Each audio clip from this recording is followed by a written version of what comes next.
Evet. Evet, canlı yayındayım ya. Birden canlı yayında oldum bu sefer. Ayarlamıştım her şeyi. Sonra bir düğmeye basmamla yayın açıldı. Hoş geldiniz. Ben de hoş buldum. Ben de hoş geldim. Hoş buldum. Aslında biraz yorgun bir günümdeyim.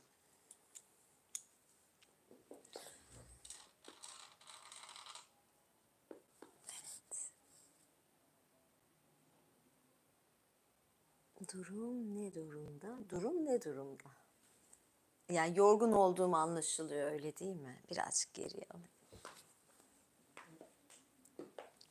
Ay, dışarıdan da gürültüler, sesler geliyor ya. Hoş bulduk. Bir uzun aradan sonra bir hafta ortası yayını yapmış oluyorum. Kadraja tam olarak sığdım mı? Azıcık daha uzaklaştırayım hadi. Hadi bakayım. Evet, sığdık galiba. Ben ve ayaklarım sığdık. Şöyle soruları da buradan kontrol edeceğim. Sığdık galiba.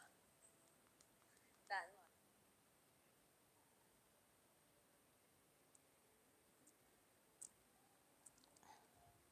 Sonrasında savaşçı yayını evet yapabilirim. Ha, maillere evet bakmadım. Bakacağım çünkü Yunanistan'daydım. Ben orada daha fazla internetle haşır neşir olurum sanıyordum ama o kadar çok yollarda geçirdim. O kadar yoğundu ki doğal olarak pek bakamadım. Bir de şöyle bir şey. Yani tamam, ben açtım hani eSIM almıştım o bu ama çekmiyor da internet. Hadi yoldan açayım diyorum. Bir şey yüklüyorum, bir bakıyorum ertesi güne anca yüklenmiş. Teşekkür ederim.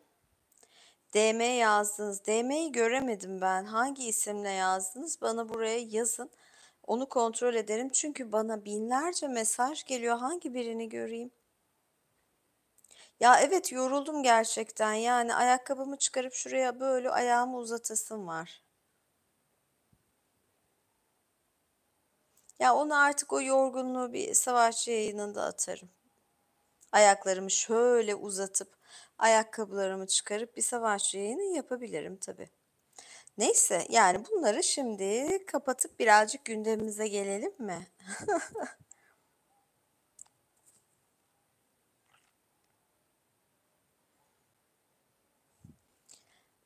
Zaten üyelik sistemini yaz sonu gibi biraz da değiştireceğim. Yani tabii ki imparatorlar kalacak ama bazı değişiklikler olacak ama şu anda benim de önümde çok seyahat planları olduğu için o arada bunu değiştirmek, daha da kendimi yoğunlaştırmak istemiyorum. Kimseyi ihmal etmek de istemiyorum. O yüzden yaz sonu gibi böyle bir şeye başlarım. Herhalde benim yaz sonum da anca Ekimleri falan bulur zaten. Böyle.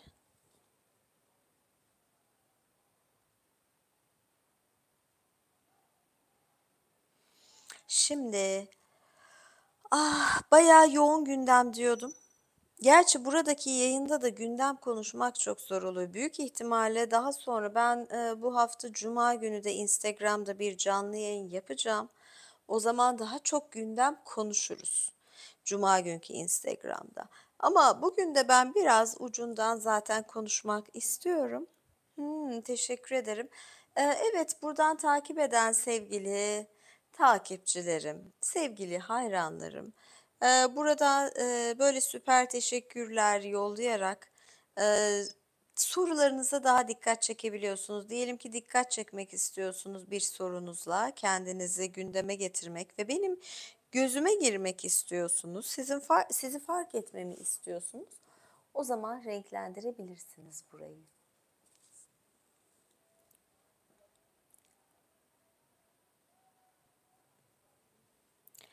Öyle konular dediğim gibi daha sonraki belki planlayacağım şeyler ama şunu yapmayı düşünüyorum. Bunu bir arkadaşım fikir verdi. Bir gün bir yayında ama tabii burada olmayabilir. Bir yayınımda böyle, başucuma ya da ayak ucuma falan bir takipçimi alabilirim ama üyelerim arasından bir kura çekeceğim. O kurada kazanan kişi ya da seçme kişi ya da, eee süper teşekkür yollayan kişiler arasında, yani, böyle bir şey düşünüyorum. Bir bilet alma gibi bir durum olacak üyelerim arasında. Sonra bir çekiliş yapmayı düşünüyorum ama bunları sonbaharda yapacağız. Şimdi değil, şimdi çok yoğun. Dediğim gibi ben zaten yaklaşık 8 gün falan Yunanistan'daydım. Bayağı da yerini gördüm. Yani ciddi seyahat yaptım. Tatilden ziyade bu seyahatti. Yani tatilde insan dinlenir. Ben kaç gündür yorgunluğumu anca atıyorum. Bugün de tansiyonum 9'a 7'ye düşmüştü. Yani hay bir bakayım tansiyonum niye iyi göremiyorum dedim. Bir baktım 9'a 7'ymiş ki aç da değildim. Anca dediğim gibi kendime geliyorum. Kolay olmuyor. Hava değişimi, yol değişimi, uzun kilometreler yapmak falan adaptasyon sorunu da var doğal olarak. Ortaklaşa neden yayın yapalım? Yani ortaklaşa yayın yapmamın sebebi ne? Ay şuraya da buna değil de bunda halhalım var. Şunu da şey değiştireceğim.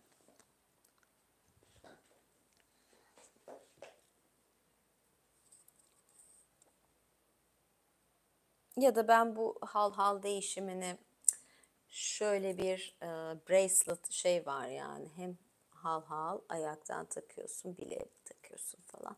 Neyse ben bunu diğer özel üyelere özel canlı yayınımda yapayım. Şimdi uğraşmayayım. Şimdi birazcık sohbet edelim.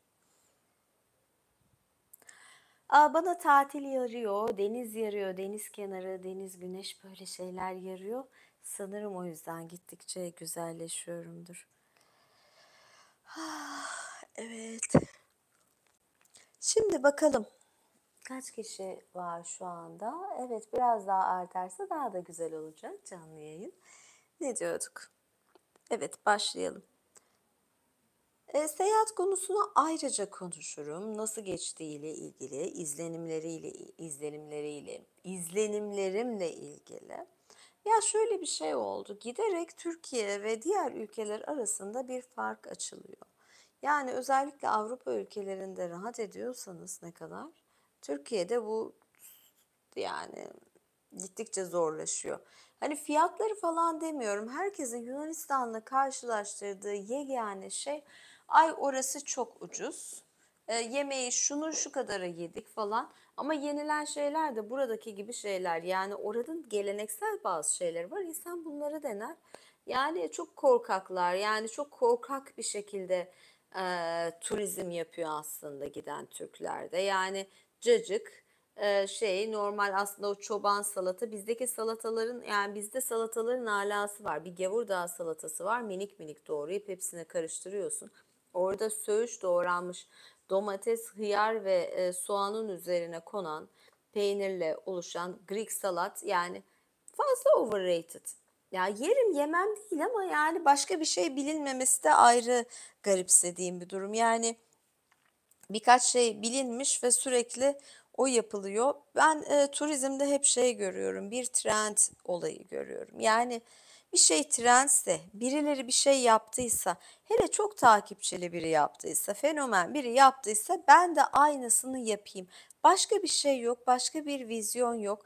Ya ben bunu şeyde de görmüştüm ya Türkiye'de bir yerde tatildeydim. Aa, birinin ismini söyledi. Bu kişi internette tanınmış biri. Yani çok ünlü değil internet fenomeni. Aa onun gittiği yer dur orada onun poz verdiği yerde biz de fotoğraf çektirelim. Yani biri bir şeyin önünde poz veriyorsa, fotoğraf çektirdiyse herkes de bunu yapmak zorunda gibi hissediyor. Bir koyun kültürü, şey sürü kültürü hala mevcut. Hala değil bu hiç çıkmadı zaten. Önceden belki televizyondaki ünlüleri taklit ediyorlardı. Şimdi fenomenleri taklit ediyorlar. Yani çok çok değişen bir şey yok. Kendi insanlar olamıyor. Kendi seçimleri olamıyor. Başkalarının seçimleriyle ne yapıyorum? Başkalarının seçimlerini kendileri de yapıyorlar.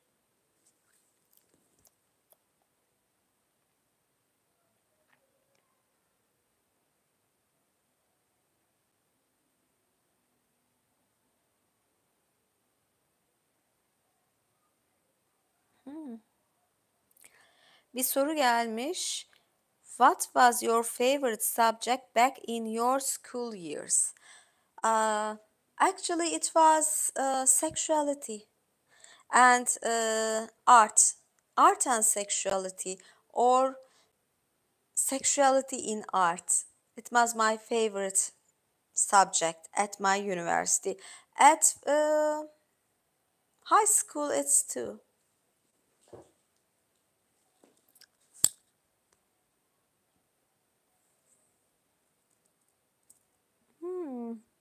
Thank you.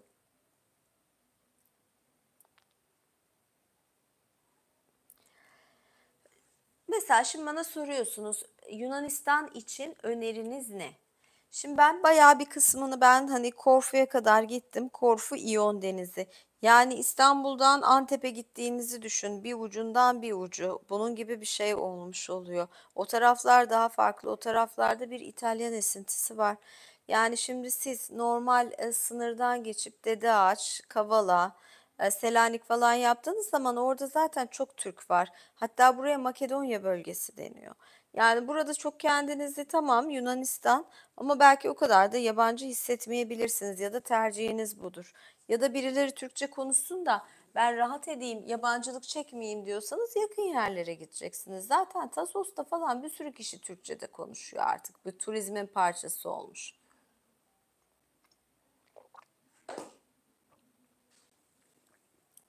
Ama daha orijinal bir Yunan adası derseniz o zaman seçenekler, yani ben de hepsini daha görmedim.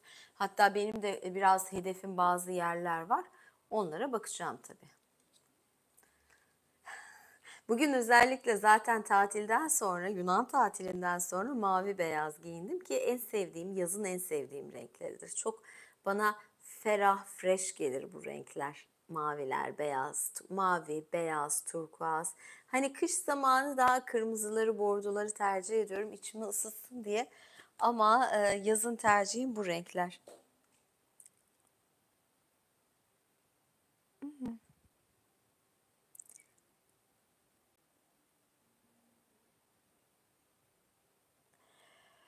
Evet. Yayın ne zaman bitecek? Yayının ne zaman biteceğini için soruyorsunuz. Yani hemen de bitirebilirim birden. Yani ona göre mi gideceksiniz bir yere ya da döneceksiniz?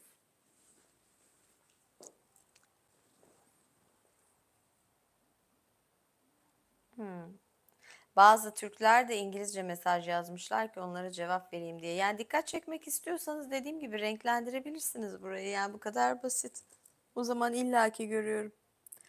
Ya ben de böyle şeyleri seviyorum. Eee, Bu tür terlikleri. Ha nedir? Seyahatten bahsediyordum. Yani böyle seçim, yani çok çeşitlilik var. Ne zaman gittiğiniz, neresine gittiğiniz çok önemli. Bayağı değişiklik gösteriyor. Bir ara bunu büyük ihtimalle Instagram'da konuşacağım ama şimdiden size bir başlangıç yapayım. Instagram'da ben bu olimpiyat oyunları üzerine konuşmak istiyorum. Daha doğrusu olimpiyat açılış töreni üzerine. İzleyenler oldu mu aranızdan ya da nasıl buldunuz? İlk başta buradan biraz feedback almak istiyorum. Instagram'da bunu daha ateşli bir şekilde, hararetli bir şekilde konuşuruz diye düşünüyorum.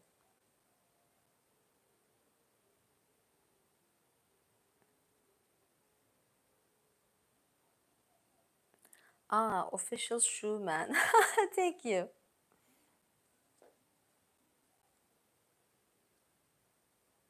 Aslında çok yorgunum. Şahane bir hafif sesim bile kısık biliyor musunuz? Yani hala kendime gelemedim. Ben hassas bir kraliçeyim belki de. Bir prensesim, kraliçeyim. O yüzden de yoruluyorum. Evet, kimse açılış törenini güzeldi, sıra dışı ve güzeldi. Beğenenler de oldu. Sıra dışı olduğu için mi güzeldi? Yoksa güzeldi ve de sıra dışı mıydı? Biraz sapkın dünya açılış töreni.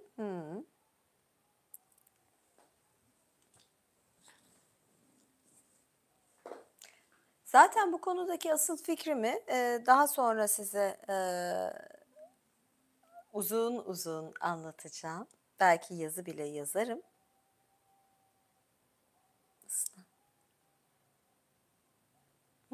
Teşekkür ederim. Thank you. Hatta şöyle bir şey var, yani, İtalya'da gündemimde. En çok Türkiye dışındaki en çok izlendiğim ülke İtalya. Orada da hangi şehir derseniz Milano. Böyle bir durum var. Bir sürpriz olabilir.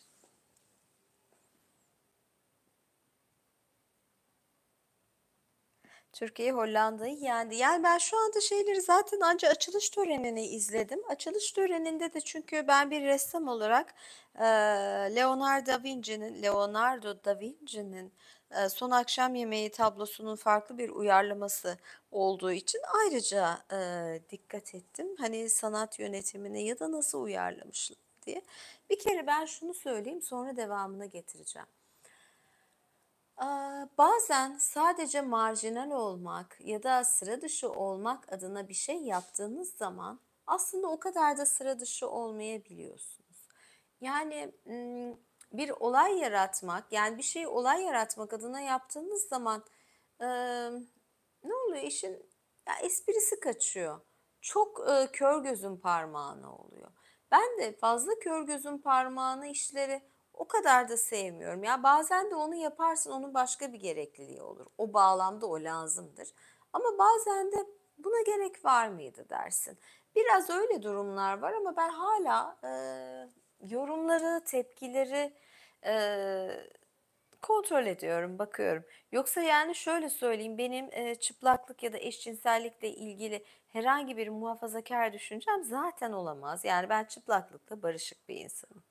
Ya da eşcinsellik. Bir sürü öyle arkadaşım var. Yani hani ben bunları yargılamam. Hatta gayet de tatlı bulurum. Böyle çeşitlilikleri severim yani. Bunu da baştan söyleyeyim yani. Hani bunu değerlendirirsem asla muhafazakar bir taraftan değil, sanatsal açıdan değerlendiririm ya da bağlam sorunu olarak değerlendiririm.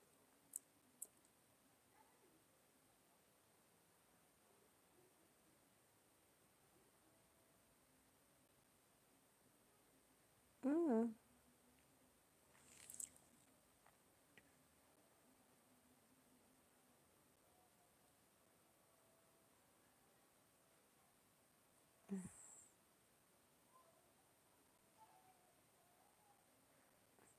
Ha, o tablodan ilham almamış, Olimpos tanrılarından ilham almış denir. Ama onun kurgusu zaten Dionysos vardı bir kere. Sofrada Dionysos şarkı söylüyordu. Dionysos'un zaten şöyle bir tarafı vardır. Helenistik kültürde kadınlara çok zorbalık da yapılıyormuş. Dionysos kadınları daha kurtaran, kadınlarla eee, yani dost bir tanrıydı. O bakımdan yani ben Dionysos'u çok severim. Hatta büyük ihtimalle bir sonraki masal canlı yayınımda Dionysos'tan bir şeyler okusam hiç fena olmaz. Cumartesi yayın yapmayı düşünüyorum ve Dionysos okuyabilirim bununla ilgili. Şimdiden hani bunu da söylemiş, belirtmiş olayım. Sadece bunu bir arkadaşımla da konuştum. Yani bir nasıl diyeyim size, bir gay bar ya da bir mesela drag queenlerin falan çıktığı bir eğlence mekanının gösterisini 1,5 milyar insanın karşısına çıkarınca ne olur? Bunun gibi bir durumda oldu.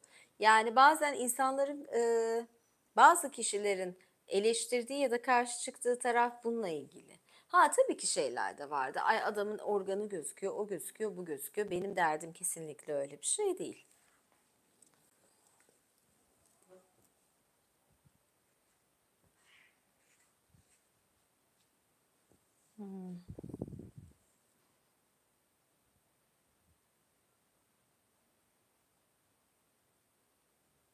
Evet. Hmm. Ay dediğim gibi bu konu üzerine asıl Instagram'da konuşacağım. Bu arada evet, ayaklarıma yani ben şu anda gümüş taktım. Yazın biraz endişe ediyorum hani altın hal hal konusunda var ama ayak yüzüğü, hal hal, bileklikler bunları tabii çok severim. Üzerine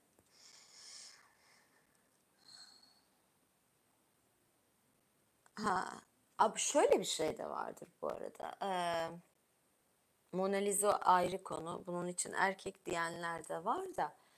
Son akşam yemeğinde de aslında eee, oradaki havarilerden biri erkek kılığına girmiş Mary Magdalena'ydı gibisinden bir dedikodu da var.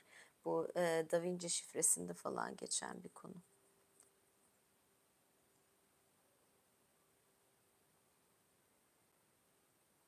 Hmm, evet. Ay boğazım yine birazcık şişti gibi ya. Yunan mitolojisi dışında Yunan felsefesi ve siyasi tarihe bir ilgin var mı? Genel olarak siyasi tarihlere o kadar da ilgim yok. Siyaseti sevmiyorum çünkü. Ama felsefeye kesinlikle ilgim var.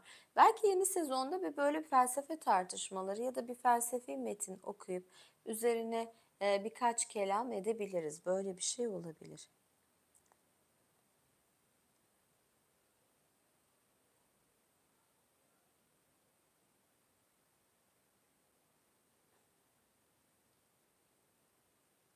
Evet. Evi temizlemek için. Ya var ya aslında o kadar çok yani insan şey arıyor ki eee, ama şimdi zamanı değil yani. Eee, Yani işlerimi kendim yapmaya çalışıyorum ve yetemiyorum tabii ki. Bazen bazı durumlarda çokça böyle bana hizmet edecek insan arıyorum. Ama güven çok çok önemli. Ama dediğim gibi belki bir seçmece yaparız ama o seçme de benim kendi üyelerim arasında oluyor. Bunu zaten ayrıca çeşitli şeyler yapacağım zaman size duyuracağım.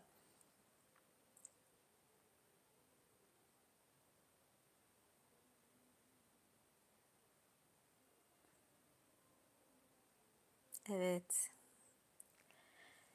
Neyse, yayını ben birazdan kapatıyorum. Bugün bir böyle özlem giderelim dedim. Cumartesi günkü yayınımı duyurayım dedim. Cumartesi bir yayın yaparım.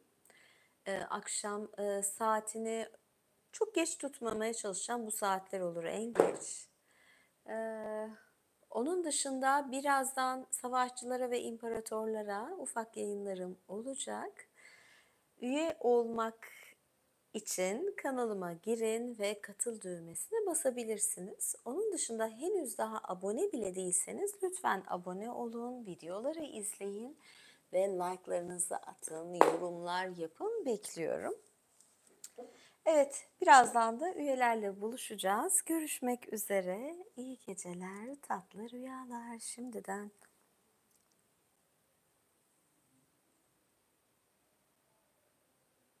Hmm,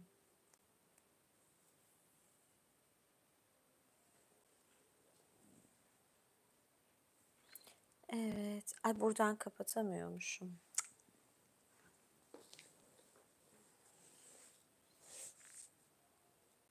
Görüşürüz. İyi geceler.